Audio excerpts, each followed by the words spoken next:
등천교회 비전은 오직 하나님께 영광을 돌리는 것입니다. 오직 하나님께만 영광을 돌리기 위해 지난 몇 달간 비전 실천사항 7가지를 정하여 말씀을 나누었습니다. 우리 기억나십니까? 저는 여러분의 기억력을 믿습니다. 다시 한번 우리 등천교회가 어떻게 하나님께 영광을 돌려야 하는지 그 비전과 실천사항을 읽어보도록 하겠습니다. 등천교회 비전, 오직 하나님께 영광을. 등천교회는 하나님께 영광을 돌리는 교회입니다. 1. 하나님 나라의 선택된 백성들이 하나님의 뜻을 이루어 드릴 때 하나님께서 영광을 받으십니다. 2. 예수 그리스도와 연합하여 예수님의 성품을 닮아갈 때 하나님께서 영광을 받으십니다. 3. 성령 충만하여 하나님과 사람과의 관계가 회복될 때 하나님께서 영광을 받으십니다. 4. 영과 진리로 올바른 경배와 찬양을 드릴 때 하나님께서 영광을 받으십니다. 5. 예수 그리스도의 복음으로 기뻐하며 그 복음을 증거할 때 하나님께서 영광을 받으십니다. 6. 하나님 말씀을 듣고 배우고 순종할 때 하나님께서 영광을 받으십니다. 7. 하나님께서 사랑하시는 우리의 이웃을 사랑하고 섬길 때 하나님께서 영광을 받으십니다. 하나님께 영광을 돌리기 위한 7가지 실천사항을 설교하면서 여러 가지 우리 삶의 구체적인 적용을 위해 제가 여러 가지 말씀드렸습니다. 제가 앞부분을 말씀해 드릴 테니까 뒷부분은 여러분의 좋은 기억력으로 대답해 보시길 바랍니다. 내 인생의 주인은 내가 아니라 누구입니까? 하나님이시다. 본능과 간음을 구별하는 3초? 무슨 법칙입니까? 3초? 간음의 법칙. 벌써 잊으셨는가 봐요. 3초 이상을 뚫어지게 쳐다보면 간음이 되고, 그러나 1초, 2초 본능상 쳐다보는 것은 죄가 아니다 라고 제가 말씀드렸는데 잊어버리셨는가 봐요. 기억하십시오. 3초 간음의 법칙. 사촌이 땅을 사도 배 아프지 말고 어떻게 해야 됩니까? 배 아프지 않고 진심으로 축하해 주자라고 말씀드렸습니다. 거룩한 척 살지 말고 어떻게 살아야 됩니까? 진짜 거룩하게 살아야 됩니다. 30초 식사, 기도, 운동. 한 운동, 만 운동 대충 기도하고 밥 먹지 말고 하나님께 진심으로 감사하며 기도드리며 밥을 먹자는 운동입니다. 결혼의 목적은 행복이 아니라 무엇입니까? 결혼의 목적은 행복이 아니라 거룩입니다. 행복을 위해 결혼했다가 큰일 납니다. 하나님이 그렇게 결혼을 제정해 놓지 않았기 때문입니다. 결혼의 목적은 행복이 아니라 거룩입니다. 복음은 예수님이 나의 주와 무엇이 됩니까? 그리스도 메시아 되시는 것만이 진정한 기쁜 소식 복음입니다. 그리고 복음을 설명하는 5단어를 제가 소개했습니다. 재죽, 사, 심, 영. 복음을 제시할 때 간편하게 복음을 설명할 수 있는 이 요약입니다. 죄를 지으면 결과는 죽음입니다. 사, 사랑의 하나님께서 그 죽음을 내버려 두지 않았습니다. 어떻게 하셨습니까? 십자가의 죽음과 부활을 통해 우리를 구원해 주셨습니다. 그럼 어떻게 해야 됩니까? 영접하라. 믿음으로 영접하라. 이게 복음을 설명하는 제죽 40명입니다. 그리고 죄의 본질은 뭡니까? 죄의 본질. 창세기 3장을 통해서 제가 여러 번 설교했습니다. 죄의 본질은 내가 하나님처럼 되는 겁니다. 하나님 자리에 앉아 있는 것, 하나님 노릇하는 것. 내가 하나님처럼 살아가는 것은 죄의 본질입니다. 그리고 우리의 구원은 십자가의 죽음과 무엇으로 완성됩니까? 십자가의 죽음과 부활로 완성됩니다. 암기된 믿음이 아니라 무슨 믿음으로 현실의 고난을 이겨내자고 했습니까? 증명된 믿음으로. 머리로 있는 암기된 믿음은 아무 소용이 없습니다. 오랜 신앙 생활했다고 성경 지식 많이 한다고 능력으로 살아가는 거 아닙니다. 목사님 은혜 많이 받았습니다 라는 인사보다 어떤 인사를 하자고 그랬죠? 목사님 주신 은혜의 말씀대로 순종하며 살겠습니다. 라고 인사하자고 그랬습니다. 우리에게 죄성은 죽을 때까지 있지만 무엇은 없습니까? 로마서 8장 1절 2절 말씀에 보시면 죄의 책임은 없습니다. 꼭 기억하셔야 됩니다. 이 말씀 모르면 평생 신앙생활 했지만 죄책감으로 구원의 확신 없이 힘들어하는 분을 제가 많이 보았기 때문입니다. 죄의 죄성은 우리는 죄의 본능을 가지고 태어났기 때문에 죽을 때까지 죄를 짓습니다. 그러나 그 죄에 대한 책임은 없습니다. 왜 없습니까? 십자가의 은혜 때문입니다. 하나님의 시계는 오늘이고 마귀의 시계는 내일이다. 그래서 마귀는 자꾸 오늘 할 일을 내일로 미루라고 합니다. 오늘 순종할 것을 내일 순종하라고 그렇게 우리를 속삭입니다. 속지 마십시오. 일부분을 드렸지만 전체를 드린 것으로 여겨주시는 무슨 원리입니까? 아즈카라, 기념하라. 그 원리가 번제, 대속자일의 제사, 11조, 추수감사절, 새벽 예배, 또 오늘 이 주일 예배가 이 아즈카라의 원리가 적용됩니다. 아주 쉬운 문제입니다. 지난주에 했던 겁니다. 한 가정이 한 단체를 후원하고 9분씩 기도하는 119 운동. 이 것들이 지난 몇 달 동안 하나님께 영광을 돌리기 위한 비전 실천 사항 속에 우리 삶에 어떻게 적용해야 되는지를 제가 말씀드린 겁니다. 이렇게 하나님께 영광을 돌리기 위해 우리 삶 속에서 실천해야 될 것은 이것 말고도 너무나 많이 있습니다. 그래서 하나님께 영광을 돌리기 위해 이 실천 사항들을 우리 삶 속에서 꼭 실천하시면서 또 기도하시면서 노력하시는 우리 등촌의 가족들이 되시기를 바랍니다. 아멘 하셔야 됩니다. 이때는. 하사랑 가족 여러분, 우리 하사랑이라는 말 많이 들어보셨죠? 오늘 처음 들어보신 분은 오늘 세 가족밖에 없습니다. 이 하사랑, 하나님을 사랑하고 사람을 사랑하라는 이 말씀은 우리 하나님의 영광과 동일한 뜻입니다. 그래서 오늘 하나님 하사랑과 영광 1이라는 제목으로 하나님의 말씀을 듣고자 합니다. 여러분, 하나님을 사랑하고 사람을 사랑하면 우리 하나님께서 영광을 받으십니다. 왜 받으십니까? 하나님을 사랑하고 사람을 사랑하면 하나님의 능력이 드러나고 하나님의 성품이 드러나기 때문입니다. 어떤 능력이 드러나는지 오늘 말씀을 통해 살펴볼 것입니다. 여러분, 어릴 때 여러분은 부모님의 말씀을 잘 들으셨습니까? 귀로만 잘 들었다는 뜻이 아닙니다. 부모님의 말씀대로 순종을 했느냐는 질문입니다. 어떤 아이들은 부모님의 말을 건성으로 듣는 아이들이 있습니다. 부모님의 말을 대충대충 들으면 행동을 어떻게 합니까? 행동도 대충대충 합니다. 그러나 부모님의 말에 귀를 기울이고 잘 듣는 아이들은 어떻게 행동합니까? 당연히 그 부모님의 말을 잘 따르고 순종합니다. 여러분, 부모로서 부모의 말을 잘 듣는 우리 자녀들을 바라보면 어떤 마음이 드십니까? 우리 자녀들이 참으로 대견하고 사랑스럽습니다. 그러나 부모의 말을 듣지 않고 순종하지 않는 그 아이들을 보면 부모로서 어떤 마음이 듭니까?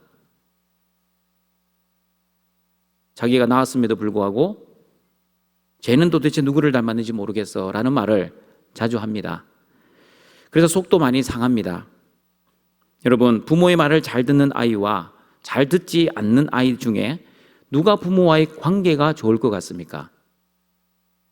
당연히 부모의 말을 잘 듣는 아이들이 부모와의 관계가 좋습니다. 부모님을 사랑하는 아이는 부모님의 말씀을 잘 듣고 순종합니다. 그러나 부모님을 사랑하지 않는 아이는 부모님의 말씀을 잘 듣지도 않고 잘 순종하지도 못합니다. 하사랑 가족 여러분, 우리의 영적 부모이신 하나님과의 관계도 마찬가지입니다. 하나님을 사랑하는 성도는 하나님의 말씀을 잘 듣고 순종합니다. 그러나 하나님을 사랑하지 않는 사람은 하나님의 말씀을 건성으로 듣기 때문에 그 말씀을 순종하지 못한다고 요한일서 5장 3절은 우리에게 말씀하고 있습니다. 같이 한번 읽어보겠습니다. 하나님을 사랑하는 것은 이것이니 우리가 그의 계명들을 지키는 것이라. 그의 계명들은 무거운 것이 아니로다.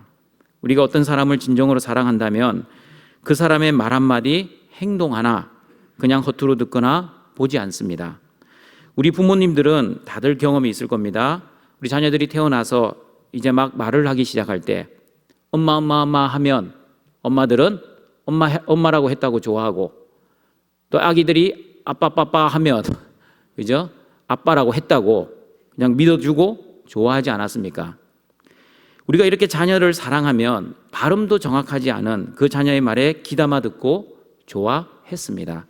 마찬가지입니다. 우리가 하나님을 사랑하면 하나님의 말씀을 귀담아 듣고 그 말씀에 대한 반응이 있을 수밖에 없습니다. 그러나 하나님을 사랑하지 않으면 어떻게 됩니까?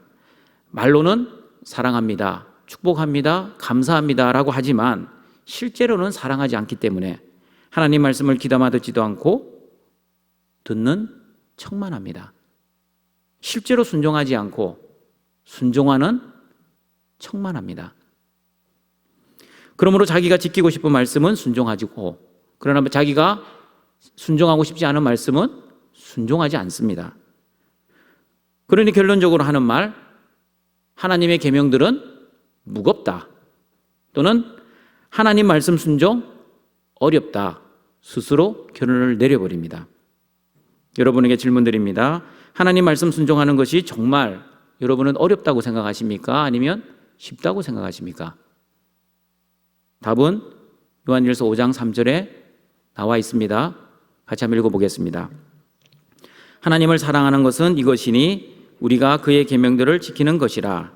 그의 계명들은 무거운 것이 아니로다. 왜 무겁지 않다라고 생각하십니까? 그의 계명들은 분명히 무겁지 않다라고 이야기합니다. 왜 무겁지 않을까요? 원인이 있습니다. 하나님을 사랑하기 때문에. 하나님을 사랑하는 사람은 말씀을 지키는 것이 어렵지 않고 그래서 쉽게 됩니다. 그러나 하나님을 사랑하지 않는 사람은 말씀 순종하는 것이 무겁다고 생각하기 때문에 평생 신앙생활 해도 말씀 순종 어렵다라고 생각하고 어려울 수밖에 없는 겁니다. 여러분, 하나님을 사랑하는 사람은 그래서 단순합니다. 내가 사랑하는 하나님께서 하라고 하시니까 내가 좋든 싫든 상관하지 않고 단순하게 순종합니다. 그리고 내가 사랑하는 하나님께서 하지 말라고 하시니까 또한 내가 원하든 원하지 않든 단순하게 순종합니다. 그러니 갈등이 없습니다. 그리고 고민도 없습니다. 그리고 걱정도 없습니다. 그러나 하나님을 사랑하지 않으면 어떻게 됩니까? 말씀을 지키면 나에게 어떤 유익이 올까? 계산을 하기 시작합니다. 또한 말씀을 지키지 않으면 나에게 어떤 불이익이 올까를 염려하기 시작합니다. 자기 생각, 자기 뜻이 하나님 말씀에 개입을 하기 시작하면 순종하는 것이 어려울 수밖에 없습니다. 그러므로 사랑하는 가정 여러분, 하나님을 사랑하면 사람이 단순해집니다. 사람이 단순하면 말씀 순종 그다지 어렵지 않습니다. 왜냐하면 하나님께서 하라고 하시면 하고, 하나님께서 하라고 하지 않으시면, 말라고 하시면 안 하기 때문입니다. 그러므로 말씀 순종은 어디에 달려 있습니까? 하나님을 사랑하느냐, 하나님을 사랑하지 않느냐에 달려 있지, 말씀이 무겁냐, 말씀이 가볍냐에 따라 결정되는 것이 아닙니다. 그럼에도 불구하고 여러분 중에 하나님 말씀 순종이 여전히 어렵다라고 지금 마음속에 생각이 드신다면, 여러분 말씀 순종하기 전에 내가 진짜 하나님을 진정으로 사랑하고 있는지, 사랑하고 있지 않는지를 그것부터 먼저 점검해 보시길 바랍니다. 사랑하는 가족 여러분, 이렇게 하나님을 사랑하면 능력이 생깁니다. 어떤 능력입니까? 하나님의 말씀을 순종할 능력입니다. 예수님께서도 요한복음 14장 21절에서 나의 계명을 지키는 사람만이 예수님을 사랑하는 자라고 말씀하셨습니다. 같이 한번 읽어보겠습니다. 나의 계명을 지키는 자라야 나를 사랑하는 자니 나를 사랑하는 자는 내 아버지께 사랑을 받을 것이요 나도 그를 사랑하여 그에게 나를 나타내리라. 이렇게 하나님을 사랑하는 사람은 하나님의 계명을 지키는 사람입니다. 왜냐하면 하나님을 사랑하는 사람은 하나님 외에 다른 신을 두지 않기 때문입니다. 다시 말하면 하나님을 사랑하면 하나님 외에 다른 어떤 신도 섬기지 않기 때문입니다. 사랑하는 가족 여러분, 제가 이런 말을 들었습니다. 하나님을 믿는 성도들임에도 불구하고 무슨 중요한 결정을 하거나 무슨 일이 궁금할 때 하나님 앞에 나와 기도하기보다는 점쟁이를 찾아가는 성도가 있다고 합니다. 우리 등촌교회 성도들 중에서도 있을까 봐 궁금하기도 하고요, 두렵기도 합니다. 여러분, 절대로입니다. 절대로 점쟁이 찾아가시지 마시길 바랍니다. 점쟁이는 귀신을 섬기는 사람들입니다. 여러분, 귀신은 마귀의 졸개들입니다. 결국 점쟁이를 의지한다는 것은 하나님의 주권과 섭리를 인정하지 않고 하나님이 가장 싫어하시는 마귀를 섬기는 우상 숭배인 것입니다. 성경 역사에도 나와 있지 않습니까? 이스라엘 백성들이 외형적으로는 여호와 하나님을 섬기지 않았던 때가 없습니다. 항상 하나님을 섬겼습니다. 그러나 하나님만을 섬긴 것이 아니었습니다. 바알도 섬기고 아세라도 더불어 섬겼습니다. 우리도 마찬가지입니다. 하나님만 섬겨야 하는데 하나님도 섬기는 것이 문제입니다. 하나님을 사랑하면 하나님만 섬깁니다. 그러나 하나님을 사랑하지 않으면 하나님도 섬겨줍니다. 하나님을 사랑하면 하나님 말씀만 순종합니다. 그러나 하나님을 사랑하지 않으면 하나님 말씀도 순종해 줍니다. 하사랑 가정 여러분, 하나님만과 하나님도를 잘 구별하시길 바랍니다. 말씀만과 말씀도도 잘 구별하시어 하나님만 사랑하시고 말씀만 순종하시는 우리 등촌의 가족들 되시길 바랍니다. 여러분, 하나님만을 사랑하면 우리는 어떤 계명을 지켜야 하고 지킬 수 있습니까? 우상을 만들지 말고 우상 숭배를 하지 말아야 합니다. 하나님의 이름을 망령되이 부르지 말아야 합니다. 안식일, 즉 주일을 기억하여 거룩하게 지켜야 합니다. 그리고 여러분, 사람을 사랑하면 우리가 어떤 계명을 지켜야 하고 지킬 수 있습니까? 눈치를 채셔야죠. 부모님을 공경해야 합니다. 살인하지 말아야 합니다. 간음하지 말아야 합니다. 도둑질하지 말아야 합니다. 내 이웃에 대하여 거짓 증거하지 말아야 합니다. 그리고 내 이웃의 소유를 탐내지 말아야 합니다. 그러므로 하나님을 사랑하고 사람을 사랑하면 하나님의 말씀인 무엇입니까? 십계명을 마땅히 지킬 수 있는 것입니다. 그러면 십계명을 지키지 않으면 어떻게 됩니까? 십계명을 지키지 않고 살아가면 말로는 하나님을 사랑한다 하지만 실제 행동에서는 나는 하나님을 사랑하지 않습니다 라는 자기 스스로의 증거입니다. 그리고 하사랑 가정 여러분, 사랑에는 또한 두려움을 이겨내는 능력이 있다고 요한일서 4장 18절은 말씀합니다. 같이 한번 읽어보겠습니다. 사랑 안에 두려움이 없고 온전한 사랑이 두려움을 내쫓나니 두려움에는 형벌이 있음이라. 두려워하는 자는 사랑 안에서 온전히 이루지 못하였느니라. 여러분, 성도임에도 불구하고 우리가 삶을 살다 보면 많은 두려움을 경험하게 됩니다. 실패에 대한 두려움, 미래의 불확실성으로 오는 두려움, 또 경제적 어려움으로 오는 두려움, 질병에 대한 두려움, 외로움에 대한 두려움 등 우리의 현실에는 수많은 두려움이 있습니다. 여러분, 그 많은 두려움 중에서 가장 큰 두려움이 무엇인지 여러분은 아십니까? 두려움 중에 가장 큰 두려움, 제가 특세 시간에 설교 때 말씀드렸습니다. 무엇입니까? 두려움 중에 두려움, 가장 큰 두려움은 바로 죽음에 대한 두려움입니다. 코로나19를 우리가 그토록 두려워하는 이유가 무엇입니까? 코로나19 바이러스에 걸리면 죽을 수 있다는 그 두려움 때문에 그렇게 그 바이러스를 두려워하고 있습니다. 그러면 여러분은 사람들이 왜 죽음을 두려워하시는지 아십니까? 사람이 죽음을 두려워하는 첫 번째 이유는 죽어가는 과정이 너무 힘들기 때문에 죽음을 두려워합니다.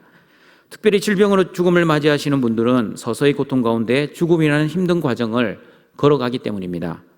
걷다가 못 걷게 되고 먹다가 못 먹게 되고 휠체어 타다가 침상에 누워 지내면 목사님, 이렇게 고통 속에서 힘들게 사느니 차라리 빨리 죽었으면 좋겠습니다.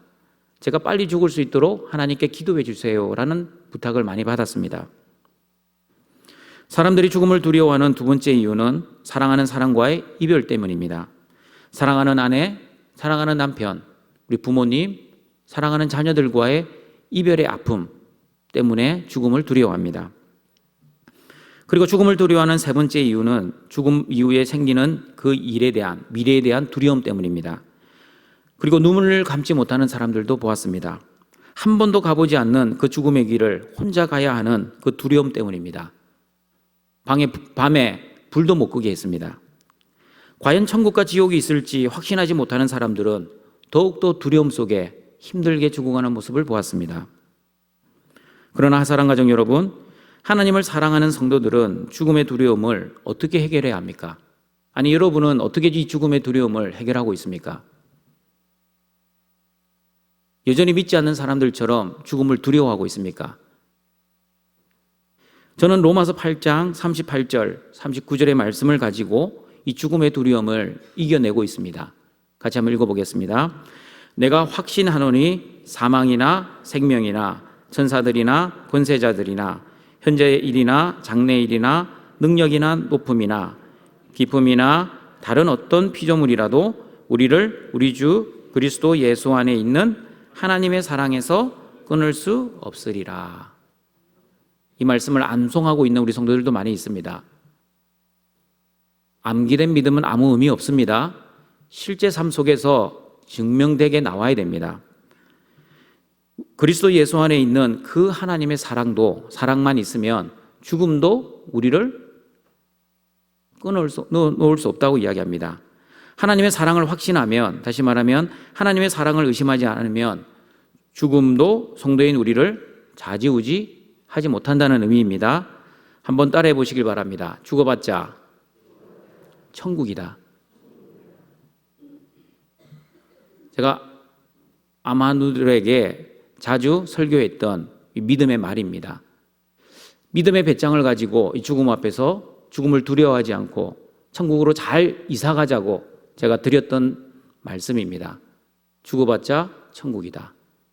그런데 많은 성도들이 한평생 신앙생활 했음에도 불구하고 죽음 앞에서 죽음을 두려워하는 모습을 제가 많이 보았습니다.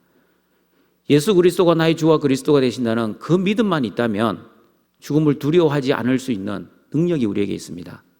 그런데 죽음 앞에서 그 능력이 없는 성도들을 많이 보았습니다. 우리 등천교회 성도들은 절대 죽음을 두려워하지 마시길 바랍니다. 왜 두려워하지 말아야 됩니까? 죽어봤자 천국이기 때문입니다. 성도들도 세상에 살면서 많은 고난과 고통, 어려움을 가지고 살아갑니다. 그러나 우리에게는 나의 주와 그리스도가 되시는 예수님이 계십니다. 그러므로 예수님이 내 안에 계시면 어떠한 것도 우리를 하나님의 사랑에서 끊을 수 없습니다. 심지어 사람들이 가장 두려워하는 죽음도 더 이상 두려워하지 않아도 됩니다. 왜냐하면 예수님이 죽음을 이기시고 부활, 승리하셨기 때문입니다. 우리도 육신의 죽음을 맞이하겠지만 예수님처럼 육신의 죽음으로 끝나는 존재가 아니라 반드시 부활을 할 것이기 때문에 죽음을 두려워할 필요가 없습니다. 그러므로 하나님의 사랑을 확신하면 죽음도 승리할 수 있는 것입니다. 요한일서 4장 18절의 말씀처럼 사랑 안에 두려움이 없고 온전한 사랑이 두려움을 내쫓기 때문입니다. 사랑하는 가정 여러분, 하나님을 사랑하여 죽음을 두려워하지 않고 담대히 죽음을 맞이했던 믿음의 사람이 있습니다. 그 사람이 바로 스데반이었습니다. 스데반이 어떻게 죽음을 맞이했는지 사도행전 7장 55절 60절 말씀을 같이 읽어보도록 하겠습니다. 스데반이 성령 충만하여 하늘을 우러러 주목하여 하나님의 영광과 및 예수께서 하나님 우편에 서신 것을 보고 말하되 보라 하늘이 열리고 인자가 하나님 우편에 서신 것을 보노라 한데 그들이 큰 소리를 지르며 귀를 막고 일제히 그에게 달려들어 성 밖으로 내치고 돌로 칠세 증인들이 옷을 벗어 사울이라 하는 청년의 발 앞에 두니라. 그들이 돌로 스데반을 치니 스데반이 부르짖어 이르되 주 예수여 내 영혼을 받으시옵소서 하고 무릎을 꿇고 크게 불러 이르되 주여 이 죄를 그들에게 돌리지 마옵소서 이 말을 하고 자니라. 여러분, 스데반이 죽음을 당한 것 같습니까? 아니면 죽음을 맞이한 것 같습니까? 겉으로 보기에는 사람들이 돌에 맞아 죽음을 당한 것처럼 보입니다. 그러나 실상은 스데반은 죽음을 당하지 않고 죽음을 맞이했습니다. 어떻게 죽음을 맞이했습니까? 스데반은 죽음의 순간에도 성령 충만했습니다. 그리고 하나님의 영광을 보았습니다. 그리고 예수님이 하나님 우편에 서신 것도 보았습니다. 그랬더니 돌에 맞아 죽어가는 그 고통의 현장 속에서도 하나님을 원망하거나 불평하지 않았습니다. 오히려 돌을 치는 자들에게 용서하는 기도를 드리고 있습니다. 이렇게 스데반은 하나님을 사랑했기 때문에 돌에 맞아 죽어가면서도 죽음을 두려워하지 않고 담대하게 믿음으로 죽음을 맞이하였습니다. 그러므로 하사랑 가정 여러분, 여러분도 스데반처럼 죽음을 당하지 마시고 죽음을 맞이하는 믿음의 사람들이 되시길 바랍니다. 그러면 죽음을 맞이하는 사람과 죽음을 당하는 사람의 차이가 무엇인지 여러분은 아십니까? 제가 알려드리겠습니다. 죽음을 당하는 사람은 하나님의 사랑을 확신하지 못하기에 죽음을 불길한 것으로 여깁니다. 심지어 죽음을 생각하는 것조차 입술로도 죽음이라는 단어를 말하는 것을 싫어합니다. 그리고 막상 죽음 앞에 서면 마치 못 올 것이 온 것처럼 죽음을 이상하게 여깁니다. 그러니 죽음 앞에서 어떻게 해야 할지를 모릅니다. 당황합니다. 하나님을 원망합니다. 내가 이렇게 하나님께 충성하고 봉사했는데 왜 나에게 이 죽음을 주십니까? 라는 말을 합니다. 왜 그럴까요? 평생 죽음의 종로로 타고 살았기 때문입니다. 그러나 죽음을 담대하게 맞이하는 사람은 하나님의 사랑을 확신하고 있기 때문에 죽음이 온다 할지라도 믿음으로 죽음을 맞이합니다. 드디어 하나님을 만나게 되었다고, 그리고 올게 왔다고 담담하게 맞이합니다. 히브리서 9장에 있는 말씀처럼 한 번 죽는 것은 정한 이치라는 것을 알고 있습니다. 일찍 가고 나중 가고의 차이입니다. 또한 자기가 원하는 죽음을 설령 맞이하지 않았다 할지라도 그 죽음을 허락하신 하나님의 주권을 바라보며 믿음으로 순종합니다. 왜냐하면 죽음을 승리하신 예수님을 온전히 신뢰하여 죽음의 왕노릇하고 있기 때문입니다. 이렇게 하나님을 사랑하면 죽음의 두려움을 이겨내고 죽음의 권세를 승리할 능력이 있는 것입니다. 하나님의 사랑의 능력으로 세상에서 기죽지 마시고 담대하게 살아가시는 우리 하사랑의 가족들이 되시길 바랍니다.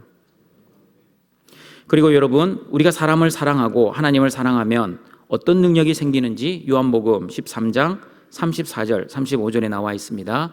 같이 한번 읽어보겠습니다. 새 계명을 너희에게 주노니 서로 사랑하라. 내가 너희를 사랑한 것 같이 너희도 서로 사랑하라. 너희가 서로 사랑하면 이로써 모든 사람이 너희가 내 제자인 줄 알리라. 여러분, 예수님의 제자는 아무나 되는 것이 아닙니다. 그러면 예수님의 제자는 어떻게 될 수 있습니까? 제자 훈련 받으면 예수님의 제자가 자동적으로 됩니까? 오늘 말씀에 어떻게 나와 있습니까? 너희가 서로 사랑하면 이로써 모든 사람이 너희가 내 제자인 줄 알리라.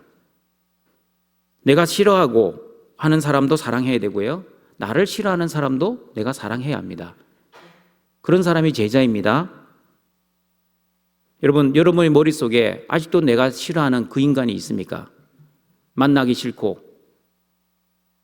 부딪히기 싫고 여전히 마음속에 미워하는 그 원수가 있습니까?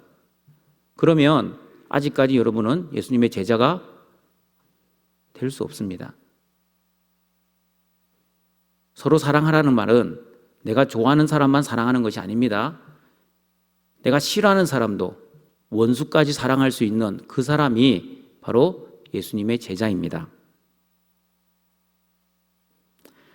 그러므로 예수님을 따라다닌다고, 예수님의 주변에 있다고 해서, 또한 오늘처럼 주일 예배 드리고 있다고 해서 자동적으로 예수님의 제자가 되는 것이 아닙니다. 예수님 당시에도 예수님을 따라다닌 사람들이 많이 있었습니다. 그래서 성경은 제자와 무리를 구분하고 있습니다. 누가 무리이고 누가 제자입니까? 자신의 필요를 위해 예수님을 따라다녔던 사람들은 무리였습니다. 그러나 예수님의 필요를 위해 따라다녔던 사람들은 제자였습니다.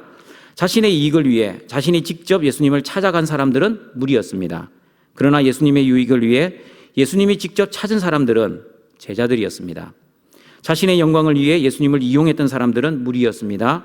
그러나 하나님의 영광을 위해 예수님께 헌신했던 사람들은 제자였습니다. 여러분, 제가 질문 드립니다. 좀 극단적인 질문인데요. 이해하시고 절대 성차별 아니니까 오해하지 마시고 들어주시길 바랍니다. 여러분은 1등하는 아들이 좋습니까? 아니면 꼴등하는 아들이 좋습니까? 이왕이면 1등이지겠죠? 그러면 예쁜 딸이 좋습니까? 못생긴 딸이 좋습니까? 예쁜 딸도 좋지만 못생긴 딸도 내 딸 아닙니까? 나를 닮아야만 내 딸입니까?